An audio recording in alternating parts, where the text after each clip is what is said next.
दोस्तों नमस्कार। देश के 7 राज्यों की 13 विधानसभा सीटों के उपचुनाव के परिणाम शनिवार शाम को आ गए थे। इंडिया गठबंधन ने 10 सीटें जीती और बीजेपी ने 2 सीटें। देश के जाने माने ज्योतिषी जो कभी पेशे से इंजीनियर रहे हैं वे अक्सर राजनीतिक भविष्यवाणियाँ ही करते रहते हैं जो अक्सर सटीक उतरती है। इन चुनाव परिणामों को लेकर भी उन्होंने जो भविष्यवाणी की वह काफ़ी सटीक उतरी। मोदी सरकार को लेकर भी उन्होंने अगले दिनों क्या होने वाला है इस पर भी काफ़ी कुछ भविष्यवाणियाँ की है।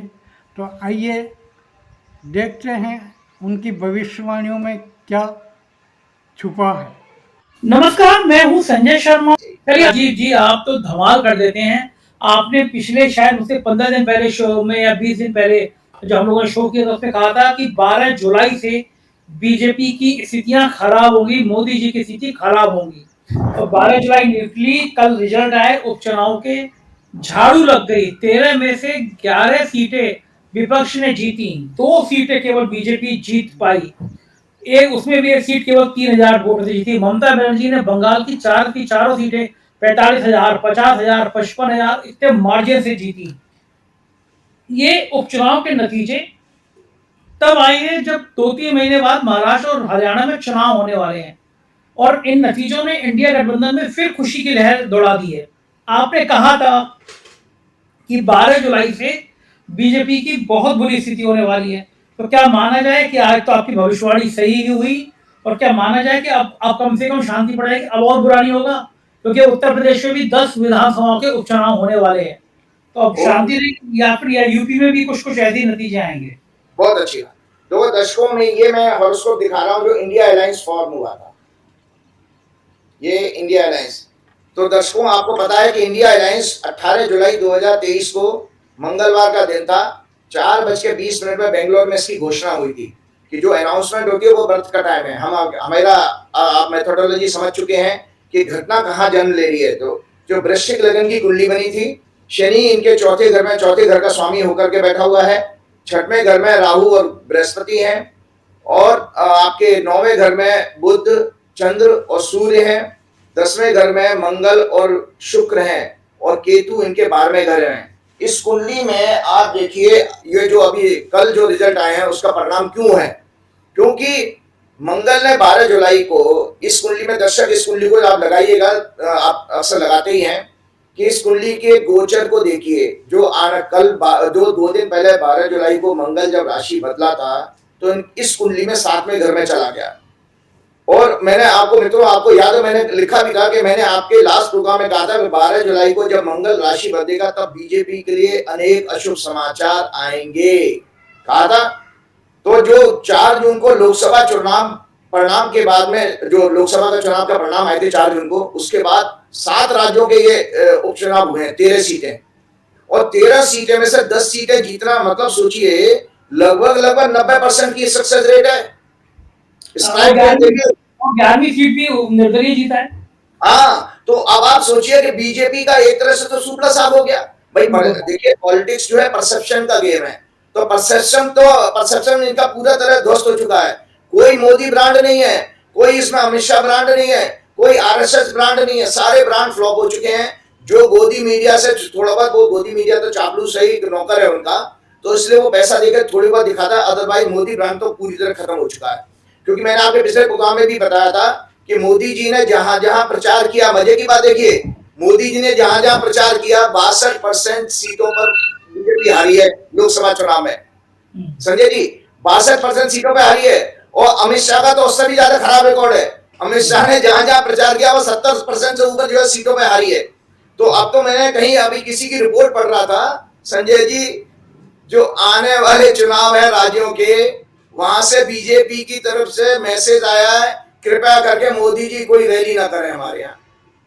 मतलब ये रिपोर्ट आई है कि वहां के लोकल लीडर्स ने कहा है कि मोदी और अमित शाह की रैली से हमें नुकसान होता है और इनको लोग अब नफरत करने लगे हैं, इनके आने से हमारे वोट घट जाते हैं और हम चुनाव हार जाएंगे। इससे ज्यादा शर्मनाक नरेंद्र मोदी के राजनीतिक इतिहास में कोई घटना नहीं घट सकती। मैंने आपको पिछली बार भी कहा था कि नरेंद्र मोदी जी का राजनीतिक कैरियर का सबसे खराब दौर चल रहा है। 2001 के बाद नरेंद्र मोदी पहली बार हंग रिजल्ट दे करके आए हैं। नरेंद्र मोदी के 96 सिटिंग एमपी हारे हैं, 25 सिटिंग एमपी हारे हैं। ब्रिटेन के ऋषि सुनाक से भी ज्यादा खराब परफॉर्मेंस है मोदी जी का। 62% सीटों पर प्रचार किया, वहां पर हारे हैं। और अभी तो इन सीटों में आप देखिए भगवान भी कैसा दंड दे रहा है। अयोध्या के बाद वो बद्रीनाथ की सीट भी हार गए। आप देख रहे हैं कि ये नरेंद्र मोदी जी का खराब दौर है इतना कि नरेंद्र मोदी जी को कोई अब पसंद नहीं कर रहा है, जबरदस्ती थोपा जा रहा है इस देश को। आप ये जितने भी विपक्ष के नेता हैं, चाहे वो चंद्रबाबू नायडू हों या आपके जो चिराग पासवान हैं या नीतीश कुमार हैं, इनको सोचना चाहिए कि नरेंद्र मोदी को जितने टाइम आप ढोएंगे अपने कंधों पर, उतना आपका राजनीतिक कैरियर खत्म हो जाएगा। इंडिया अलायंस की घोषणा 18 जुलाई 2023 को हुई थी 4:20 पर। वर्तमान में इनकी दशा, बहुत अच्छी भविष्यवाणी करने जा रहा हूं आज, वर्तमान में इनकी दशा शनि शुक्र शनि की चल रही है। शनि इनके सिंहासन के भाव मतलब चौथे भाव में वह है, और लग्नेश मंगल शुक्र सत्ता के भाव में 10वें भाव में बैठे हैं। सत्ता भाव 10th हाउस होता है। सिर्फ 2 दिन पहले मंगल इनके जब 7वें भाव में आया, 7th हाउस में आ गया मंगल अभी गोचर में, वृश्चिक लगन में, जहां इनका 5वें घर का स्वामी गुरु है। इस मंगल ने लगन पर दृष्टि दी और साथ ही 10वें भाव में स्थित जन्म के मंगल और शुक्र पर भी दृष्टि दी है। तो कभी भी अच्छी घटना तब घटती है जब जन्म के ग्रह प्रभावित हों ट्रांजिट के प्लेनेट से। तो दृष्टि शुक्र को भी दृष्टि से प्रभावित किया। परिणाम आपके सामने है। कल के रिजल्ट, इस मंगल का गोचर 45 दिन का होने वाला है संजय जी। 45 डेज रहता मंगल एक राशि में। इंडिया अलायंस आने वाले इन दिनों में मोदी शाह भाजपा का संसद और संसद के बाद सड़कों पर बुरी तरह हावी होगा, और इनके साथ विपक्ष के अन्य दलों के साथ गठबंधन का भी योग बन रहा है। इंडिया अलायंस का एक्सपेंशन होने का टाइम है, और जो दल हैं वो इनके साथ जुड़ने जा रहे हैं मंगल के कारण, क्योंकि इनका लगन मजबूत हो गया ना। टॉरस राशि में मंगल आया 12 जुलाई को, तो वृश्चिक लगन को देख रहा है, लगन को मजबूत कर रहा है। इनके 10वें घर में मंगल था। अन्य दलों के साथ गठबंधन का योग बना जो इन्हें सत्ता के करीब पहुंचाएगा।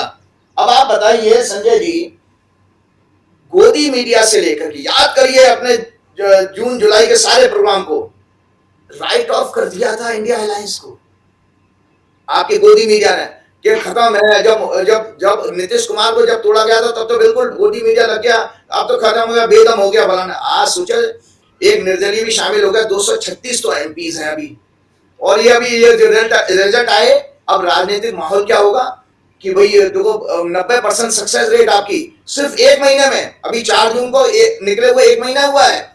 इसका अर्थ यह है, अभी से भविष्यवाणी मैं करने जा रहा हूं कि इंडिया अलायंस आने वाले अक्टूबर नवंबर के राज्यों के चुनाव में क्लीन स्वीप करेगा। हरियाणा महाराष्ट्र। हाँ, एक बड़े गंभीर पत्रकार हैं और मैं उनके पॉलिटिकल जो उनकी जानकारी है और जो उनका आकलन है उसका बड़ा कायल हूँ। उन्होंने मुझसे कहा कि संजय जी ये भी संभावना है कि अगर हरियाणा और महाराष्ट्र चुनाव हार गए, इसका मतलब ये हो जाएगा, ये चर्चा हो जाएगी कि मोदी जी का चेहरा जिताने वाला रहा नहीं, झारखंड भी हारने के कगार पर है। तो बोले संभावना हो सकती है अगर ये 3 राज्य हार गए तो मोदी जी खुद इस्तीफा देकर संन्यास ले लेते हैं। तो क्या आपको लगता है राजनीति में नरेंद्र मोदी राजनीति इस्तीफा देकर क्या संन्यास ले सकते हैं? ये बात में इसके लिए संजय जी मैं 3 कुंडली दिखाऊंगा आज इस आपके प्रश्न का जवाब देने के लिए। ये तो है बीजेपी की जन्म कुंडली, दर्शक देख लें। ठीक है, ठीक है, थोड़ी बहुत आवाज खड़खड़ आएगी तो दर्शक उसको बियर कर लेंगे। ठीक है, और ये आपकी 2 कुंडलियां हो रहे हैं बीजेपी की, इसमें सारे प्रश्नों का जवाब मिल जाएगा। ये है मोदी जी की शपथ वाली कुंडली, मोदी जी ने शपथ जो ली थी। ठीक है, और ये है बीजेपी का वर्षफल, ये बीजेपी का वर्षफल है। ठीक है जी, ठीक है। 3 कुंडली में बता रहा, 3 कुंडली के आधार पर भाजपा का भविष्य प्रेडिक्ट करने में जा रहा हूं दर्शकों। मोदी जी का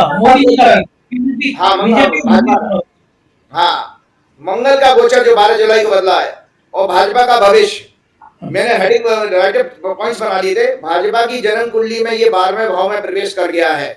मंगल इनकी कुंडली में झगड़े के भाव का लॉर्ड है, और सहयोगियों के 3rd हाउस में वक्री शनि राहु से पीड़ित है। जन्म की कुंडली में सहयोगियों का जो घर होता है एलाइस का, वो 3रा घर होता है, सातवां घर गठबंधन का होता, किसी को भी कहीं भी आप इस्तेमाल कर सकते हैं। तीसरा घर एलाइज का, सातवां घर कॉन्ट्रैक्ट गठबंधन का, शादी का होता, मैरिज हनीमून भी कहते हैं उसको। शनि राहु से पीड़ित है, जिनका इनका मंगल बहुत पीड़ित है। गोचर के इस मंगल की दृष्टि सातवें भाव यानी गठबंधन पर पड़ रही है, जो 12 जुलाई को बदला। इनका 4 जून के बाद हुए एनडीए का हनीमून टूटने जा रहा है। समझ में आ गए? गठबंधन में कोई दरार पड़ने वाले, चाहे नीतीश हो, चाहे चंद्रबाबू नायडू हो, या मांझी हो, या कोई भी हो, ये मंगल की दृष्टि सातवें घर पे जा रही है। इसका मतलब गठबंधन टूटने जा रहा है, सरकार गिरने का संकेत है। इसलिए बता आपको चैलेंजिंग कौन सा टाइम बताया आपने? ये 12 जुलाई से योग बन गया, शुरू हो गया है। ठीक है, आगे बता रहा हूं। बिखर मतलब हनीमून टूटने का, गठबंधन बिखरने का योग बन रहा है, जिसका प्रभाव 90 दिन तक रहेगा, 90 डेज तक। 90 डेज तक क्यों? बीजेपी की कुंडली में ये अभी टॉरस राशि में है, फिर में मिथुन में जाएगा, मिथुन उसका लगन है बीजेपी का, तो ये गठबंधन को डैमेज कर देगा। ये गोचर का मंगल भाजपा, और जो भाजपा की वर्षफल की कुंडली दिखाई थी उसमें भी ये मंगल का गोचर खराब आ रहा है। ये गोचर भाजपा के वर्षफल की कुंडली में तीसरे और अष्टम भाव का स्वामी, 8th हाउस मृत्यु का होता, डेथ का, और 3rd भाव पर दृष्टि देकर सहयोगियों से मतभेद होकर संबंध टूटने का संकेत दे रहा है। मतलब दूसरी कुंडली के अनुसार भी भाजपा में बिखराव आ रहा है। 90 दिन तक बहुत खराब समय है। अब मोदी जी की शपथ की कुंडली पे आ जाता हूं, जो मैंने अभी दिखाई है। ये मंगल मोदी 3-0 की कुंडली में भी 6वें भाव यानी झगड़ा संघर्ष का स्वामी है। इसकी 10वें भाव पर दृष्टि है। ये गोचर का मंगल सरकार के अहंकार, हट, धर्मिता, मतलब जो इनके जिद्दीपन है, दम्भी है ना, घमंडी, को बढ़ाएगा। ये सरकार थोड़ा विंडिक्टिव होकर के काम करेगी, ये तो है। ये मंगल को क्या करेगा? विंडिक्टिव होकर काम करेगा। जैसे अमित शाह ने वो किया ना, वो क्या संविधान हत्या दिवस कर दिया उसको। इन बेवकूफों को ये नहीं पता। देखिए सीधी सी बात है, इनको मालूम ही नहीं है कि संविधान और प्रजातंत्र के मीनिंग क्या है। और हत्या नहीं करना चाहिए था, संविधान बचाओ दिवस हो जाता। देखिए देखो, इलॉजिकल है, क्योंकि इनका कुतर्क का योग है ना, मंगल इनका पीड़ित है। देखिए, अगर संविधान की हत्या हो जाती, संविधान धर्म का प्रतीक माना गया है। किसी भी देश का संविधान उसका धर्म का शास्त्र है, उसका धर्म शास्त्र है, क्योंकि उसी से वो समाज, उसकी जो प्रजा है, उसकी जो पब्लिक है, वो एक इकट्ठी रह पाएगी, सिस्टम चल पाएगा। सिस्टम की मूल आत्मा बेसिकली संविधान होता है। तो अगर संविधान की हत्या होती तो देश कैसे चलना? भी देश तो खत्म हो जाना चाहिए था वहां पर उसको। जबकि नरेंद्र मोदी, अमित शाह को चाहिए था प्रजातंत्र शब्द इस्तेमाल करना चाहिए था। टेक्निकल एरर है इनसे, देखिए, क्योंकि वो डेमोक्रेसी पर अटैक तो हुआ था कि भाई डेमोक्रेसी में हमारे फंडामेंटल राइट, हमारी freedom of speech, freedom of expression को डैमेज हुआ था जब इमरजेंसी लगाई गई। उसका दंड पब्लिक ने दे भी दिया था, उनको चुनाव हरवा दिया था, तो बात तो वहीं खत्म हो गई। लेकिन संविधान की हत्या क्यों कर रहे हो भाई? संविधान की हत्या तो दरअसल आपने, हत्या शब्द तो बिल्कुल गलत है। हत्या का शब्द मतलब हमेशा के लिए डेड हो गया वो।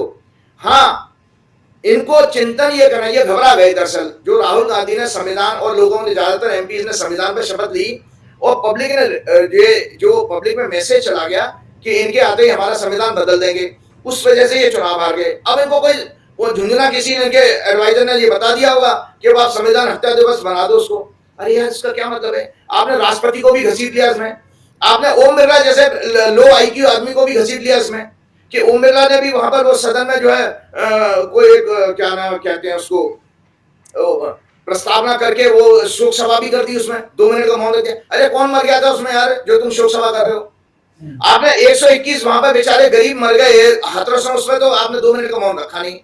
800 किसान मर गए किसान आंदोलन में, तो आपने 2 मिनट का मौन नहीं रखा। और राष्ट्रपति जी भी हमारी वो उनकी इतनी सम्मानीय है, उनका आदर है, हम आदर करता हूं मैं, वो भी इस चीज को कभी अपने भाषण में नहीं लेके आई। तो मैं आपको बताता हूं, 4 जून 2024 जो निकली है, जिस दिन परिणाम आए, उस दिन प्रजातंत्र के स्वस्थ होने का दिवस है। तो मैं दर्शकों से आग्रह करूंगा, जितनी भी पॉलिटिकल पार्टीज हैं उनको कहूंगा कि इनके काट में, इनके अगेंस्ट में 4 जून 2024 को संविधान के स्वस्थ होने का दिवस मनाया जाए। पूरे एक प्रस्ताव पारित कर दें। आप भी नेता हो गए, आप भी नेता हो गए, आप भी दिवस का ऐसा है ना, आप खुद जानते हैं संजय जी, 2014 से जो डेमोक्रेसी है वो आईसीयू में चली गई थी। और जब आईसीयू से जब बाहर आते हो, स्वस्थ होकर आते हो, तो सेलिब्रेशन करते नहीं करते हो?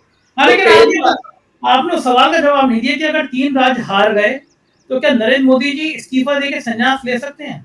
वही तो मैंने आपको बता तो दिया भाई, मैंने तो आपको कहा ना कि अपने प्रोग्राम में ही बता दिया कि एक तो मैंने आपके वर्षफल की जब कुंडली चर्चा की थी भाजपा की कि 5 अप्रैल 6 अप्रैल 2024 से जो साल शुरू हो रहा है, जो अगले साल 5 अप्रैल 2025 तक चलेगा, ये पूरा साल में सरकार चल नहीं पाएगी। आपने मेरे से पिछले प्रोग्राम में पूछा था मैंने, सरकार गिरने की हुई, लेकिन सरकार ठीक रही, सहयोगी दल नहीं गए, लेकिन 3 राज्यों में जो करारी हार मिली उसके हाँ बाद के प्रधानमंत्री बिल्कुल, मैं आपको वही तो बात बता रहा हूँ। इंडिया अलायंस की जो कुंडली मैंने दिखाई है, इंडिया अलायंस की कुंडली में सत्ता में आने का योग बन रहा भाई। उनकी शनि की दशा, उनकी शनि की महादशा चली और सत्ता में वापस आने का योग चल रहा है। और मैंने अभी आपको आपके प्रोग्राम में बताया दिया कि इनका बिल्कुल क्लीन स्वीप इंडिया अलायंस करने जा रहा है। गठबंधन इनका टूट जाएगा, मोदी जी गिर जाएंगे, मोदी जी को इस्तीफा देना ही देना पड़ेगा। बहुत शुक्रिया राजीव जी, आपने समय दिया। इस वीडियो में इतना ही। जल्दी ही नए वीडियो के साथ आपसे फिर मुलाकात होगी। नमस्कार।